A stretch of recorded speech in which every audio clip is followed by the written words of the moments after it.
Yes, sir.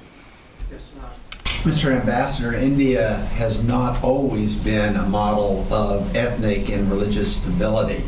And we do have a huge Islamic population that Al-Qaeda has recently said that they're going to designate for an interest.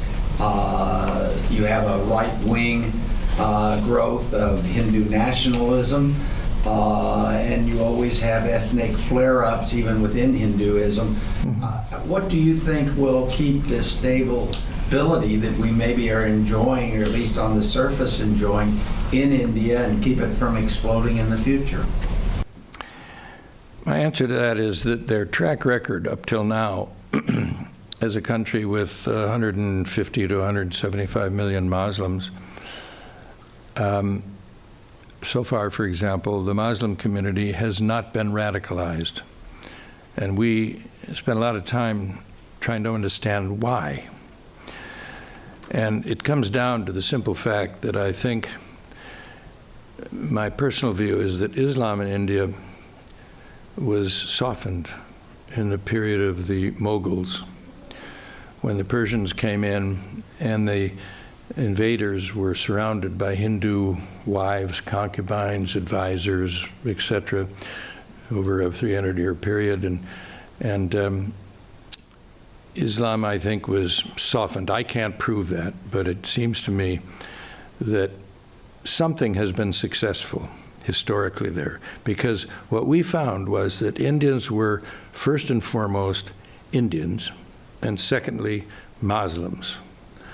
And that worked pretty well. There have been outbreaks of extreme communal violence, that's true.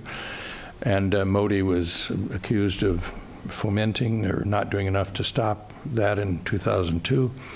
And it's constantly on the mind of people when it comes to elections. And we experienced problems with this, for example, in the attempt to abolish polio when I was there, because certain Muslim communities where you had to abolish polio for 3 years, no new cases. But we kept getting 40 or 50 or 100 new cases in northern areas of India with Muslim populations, where not very progressive Muslim communities were convinced the drops that were being given were aimed at making their children infertile. In fact, what was happening was that those kids were so sick with diarrhea, they couldn't keep the drops long enough for them to work. And so the government went to a program of giving injections. And this, again, was regarded by these Muslim communities as an attempt by the government to make their children infertile by this program. So you're up against those kinds of things. But those were overcome, and polio was eradicated successfully after I left. We did some research on the recruitment of terrorists in India. We found, first of all, very little in the way of successful recruitment, almost none at all in the madrasas of India that have been set up by Saudis and others investing in this.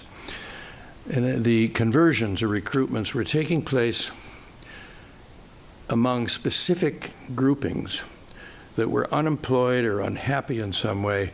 It was not to do with madrasas and teachings. And those people who were recruited and took part in something usually were in the position of a driver or holding somebody's coat while they did things. They weren't chief motivators and movers.